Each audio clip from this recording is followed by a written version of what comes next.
Hello guys, अस्सलाम वालेकुम। Welcome back to my YouTube channel. कैसे हैं आप सब लोग? उम्मीद है कि आप सब अच्छे से होंगे। तो गाइज, आज का जो हम वीडियो देखेंगे वो वीडियो है अल्लामा अहमद नक्शबंदी जी का, जुबैर साहब। और इस वीडियो का टाइटल है मिलाद स्पेशल न्यू बयान, शिरक शिरक शिरक।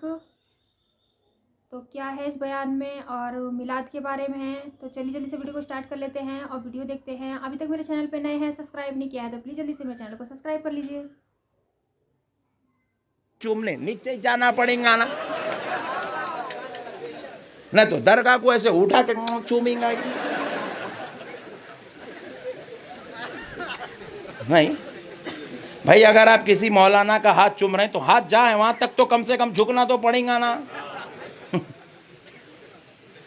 अब खदम जाए तो खदमों को चूमने, खदमों तक झुकना तो पड़ेगा। उन्हें सजदा नहीं कर रहा रे दीवाने, अल्लाह के वली के खदमों को चूम रहा। तो चूमने को सजदा समझा, ये तेरी अकल का कसूर है। बात समझ रहे हैं आप? एक साहब सिनेमा थिएटर के सामने ठहरे, शरीफ आदमी थे जी, इस नियत से ठहरे ऑटो मिल गया तो बात करके जाऊंगा बोल के। गुजरते गुजरते एक साहब उनको देख के बोले, अरे बाप रे बाप, तू भी फिल्म देखता? हर थिएटर के सामने ठहरने वाला फिल्म देखने वाला होना जरूरी? ये तेरी अक्ल का कसूर है, तू उसको वहां देख के गलत समझा। नहीं, कोई आदमी शराब खाने के सामने से गुजर रहा तो जरूरी नहीं है कि शराबी होना, और कोई मस्जिद के सामने से गुजर रहा तो जरूरी नहीं है कि नमाजी होना। मस्जिद के सामने से कई लोग तो मस्जिद को टॉयलेट करने आते, नमाज पढ़ने नहीं आते। आप लोग क्या बोलते? आप तजुर्बेकार लोग हैं, जरा बोलो भाई।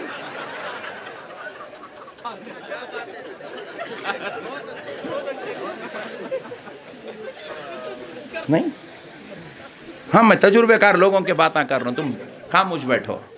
इनको नहीं मालूम, इन्होंने नहीं करे कभी ऐसा। मसले को समझो आप। हर मस्जिद में आने वाला नमाजी होना जरूरी? हर शराब खाने से गुजरने वाला शराबी होना जरूरी नहीं है? इसी तरह हर झुकने वाला मुशरिक होना जरूरी नहीं है। अब एक साहब बोले, मौलाना मंदिर में भी झुकते हैं आप लोग, यहां झुक रहे हैं। हम बोले वेरी गुड, मुन्ने मंदिर का नहीं झुका, इन्हें दरगाह में झुका, दोनों बराबर हो गए। लिहाजा अपन क्या करेंगे, दरगाह में झुकना बंद कर देंगे। मैं बोला वेरी गुड, नो प्रॉब्लम, चल डिसीजन अब आगे आगे लेते चल। मंदिर दिखी, दरगाह दिखी, दोनों झुके झुके झुके झुके झुके झुके, टेंशन में तू आ गया, बोला बंद करो, मंदिर के बराबर हो रहा। मैं बोला वेरी गुड। अंबा जोगी में कई मंदिर ऐसे है, रोजाना हमारे हिंदू भाई जाके उसके गोल फिरते नहीं फिरते? अरे जरा बोलो जी भाई, तुम लोग बोलो जी बाबा।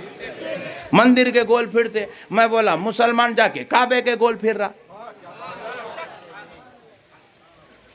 मैं बोला एक काम कर रहे भाई, उन्हें भी मंदिर के गोल फिर रहा, तू काबे के गोल फिर रहा, उन्हें भी पत्थर के गोल फिर रहा, तू भी पत्थर के घर के गोल फिर रहा, दोनों बराबर, तू कल से बंद कर दे। नहीं हो सकता। बोला हौले, तेरी बात आई तो नहीं हो सकता, तो मेरा कहीं को हो सकता? जब तेरा मामला गलत नहीं है तो खुदा की कसम मेरा मामला भी गलत नहीं है। अगर तू और अगर नहीं समझा तो फिर अच्छी मिसाल देके समझा। तो हिंदू शादी कर रहा, और इत्तेफाक की बात है औरत से कर रहा, गम्मत। और मुसलमान भी शादी कर रहा, वो भी लेडीज से कर रहा, दोनों बराबर। तू कल से शादी करना छोड़ दे।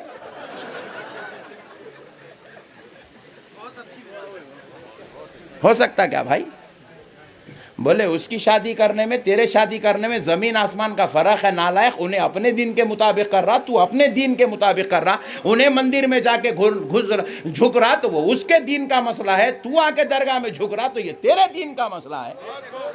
उन्हें उसके इबादत खाने के गोल फिर रहा तो वो उसके मजहब का मसला है, तू अपने इबादत खाने के गोल फिर रहा है, ये तेरे मजहब का मसला है। उसका खुदा और है, तेरा खुदा और है।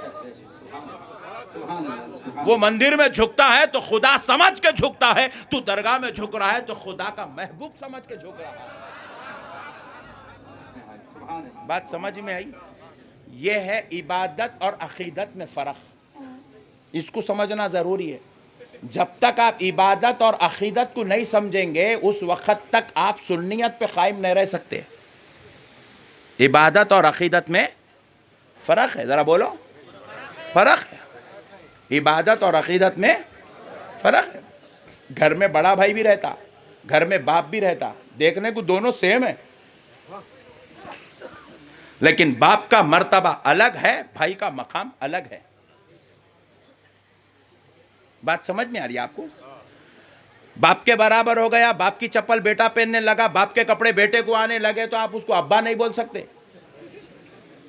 और अगर कोई बाप के कपड़े पहन ले तो आप उसको बाप का बाप नहीं बोल सकते। बाप बाप ही है, बेटा बेटा ही है। इसी तरह नमाज नमाज है, दरगाह दरगाह है, इबादत इबादत है, अकीदत अकीदत है। मसलों को समझो मुसलमान। ये हमारी अकीदतों को बेटे क्या करे, पकड़ लिए।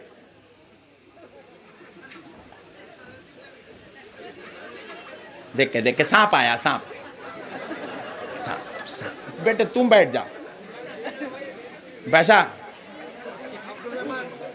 इनको दे दो जी वो सांप।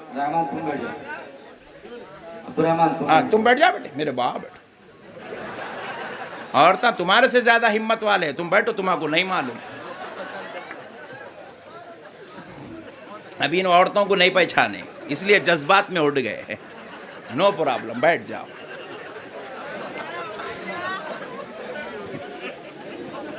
रहमान मियाँ ना तजुर्बेकार आदमी है, अभी शादी नहीं हुई इनकी। देखो शादीशुदा लोग कितना खुश हो रहे।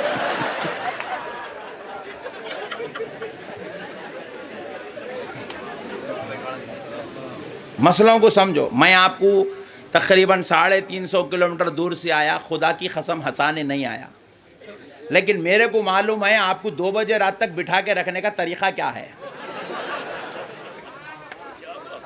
मैं मुखर्रिर भी हूँ, एक तजुर्बेकार पर्सन भी हूँ, इसीलिए मैं ये मेथड इस्तेमाल कर रहा हूँ। वरना मेरे को सीरियस तकरीर भी आती, मैं इमाम नसाई की रिवायत भी सुना सकता हूँ, इमाम तिरमिजी की रिवायत भी सुना सकता हूँ, इमाम बुखारी की रिवायत सुना सकता हूँ, मगर औरतें वो दीवार कूद के चले जाते, मर्द वे इधर से गेट से भाग जाते, वो भी मेरे को मालूम है।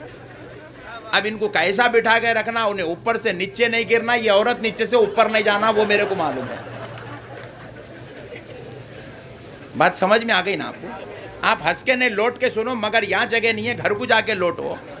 मगर खुदा की कसम मेरी बात समझो, मैं आपको 5000 करोड़ की बात बता रहा हूँ आपको। मैं आपको दीन का मेथड समझा रहा हूँ, दीन। अगर मेरी बात को समझ गए ना, कोई बदअकीदा नहीं बनता, और बदअकीदा समझ गया तो उन्हें पट्ठा कल से फातिहा देता ही देता हूँ, कल से उन्हें दरगाह को आता ही आता उन्हें। अब जरा एक थोड़ी देर के लिए एक मसले को समझ लीजिए। अब ये जो वली हैं, इनसे हमारे को आखिर अकीदत का ही है। एक हो गई मोहब्बत, एक हो गई अकीदत, एक हो गई इबादत। इबादत और अकीदत में आप फ़र्क समझ गए। इबादत खुदा के लिए, अकीदत वलियों के लिए, राइट भाई? अब ये बोलिए हमारे को आखिर ये वलियों से मोहब्बत कहीं को है, आखिर क्या बात है भाई? आज पीरानी माँ साहिबा के उर्स में इतने लोग जमा हुए, आखिर क्या ताल्लुक़ है? अभी एक बच्चा बेचारा दस्तरखान बिछा रहा, रोटियां ला के रखते जा रहा। मैं बोला मियाँ तू बहुत जज्बाती दिख रहा, तू अम्बा जोगी का तो नहीं हो सकता, क्योंकि अम्बा जोगी के लोग बड़े ठंडे हैं, तू बड़ा एक्टिव दिख रहा। बोले जी हाँ मौलाना, मैं मुंबई का हूँ। बोला क्या बात है, क्या बात है। समझ रहे ना मसलों को? तो आप गौर कीजिएगा, इतनी दूर दूर से लोग आए, कोई उस्मानाबाद से आया है, कोई बॉम्बे से आया है, कोई शोलापुर से आया है, कोई किधर से आया है, कोई किधर से आया है, कोई किधर से आया है। भाई आखिर बात क्या है साहब? और हर कोई आ रहा है सूफी साहब की तारीफ कर रहा है। अरे हम पूछे भाई, अरे भाई हमारे बाप का हमें उतना तज़किरा याद नहीं है सूफी साहब का जितना तज़किरा याद है। आखिर सूफी साहब कितनों को 2-2 तोले सोना दे के गए भाई, जो इतनी मोहब्बत में लोग तड़प रहे। तो बोले सूफी साहब ने तो किसी को सोना नहीं दिया, तुम बोले सोना नहीं दिया तो कम से कम चांदी दिए होंगे, बोले चांदी भी नहीं दिया। अरे चांदी नहीं दिया तो फिर आखिर उनके पीछे इतने तड़प रहे कहीं पूरे, भाई जमीन दिए क्या? बोले नहीं जमीन भी नहीं दिए, फिर क्या दिए? बोले भटकी हुई इंसानियत को खुदा का पता दिए।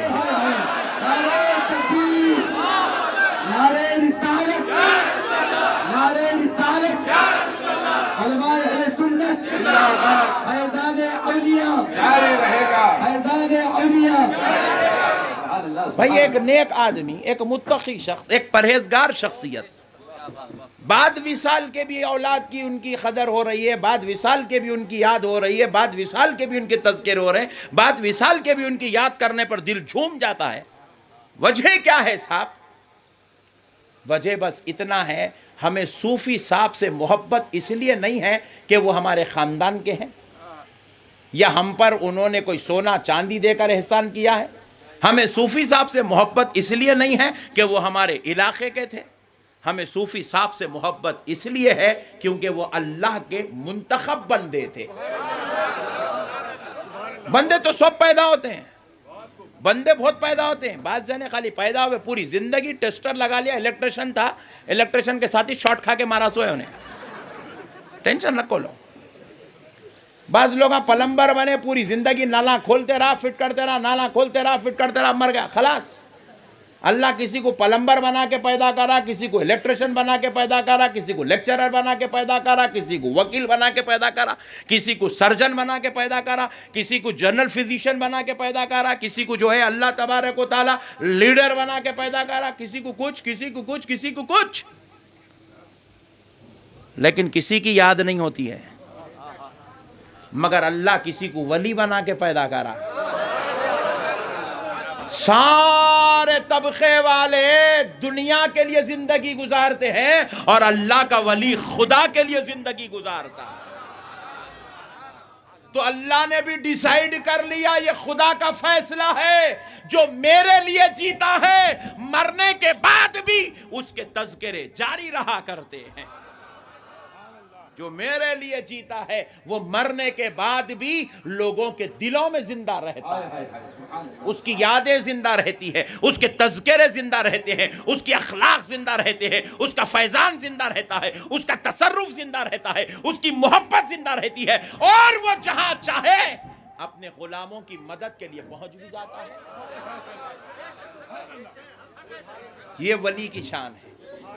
अल्लाह का जो वली होता है, अल्लाह उसको अपने लिए बनाता है, अपने लिए बनाता है, अपने लिए बनाता है। वो सिर्फ अल्लाह के लिए पैदा होता है, बस उसको दुनिया से कोई गर्ज व गायत नहीं होती, उसको न बिल्डिंग बनाने की फिक्र नहीं रहती, उसको गाड़ियां खरीदने की फिक्र नहीं रहती, उसको अल्लामा अहमद नक्शबंदी जी के बयान बहुत ही ज़्यादा पसंद आते हैं मुझको, और ये इनके सब बयान मुझे बहुत अच्छे लगते हैं, और इनके बताने का समझाने का तरीका बहुत अच्छा होता है, और बीच बीच में थोड़ा हंसी मजाक होता है, और बहुत अच्छी लगती है मुझे इनकी वीडियो। और इसमें इन्होंने बहुत अच्छी अच्छी बातें बताई हैं कि अल्लाह से मोहब्बत होती है और वलियाँ अपनी जगह हैं, इनके ज़रिए दुआएँ जल्दी कबूल होती हैं, और अल्लाह से ये दुनिया में मोहब्बत करते हैं, तभी ये पहचाने जाते हैं, क्योंकि ये अल्लाह से सच्चे दिल से मोहब्बत करते थे, तभी ये आज भी पहचाने जाते हैं, और अल्लाह भी इनसे बहुत मोहब्बत करते हैं।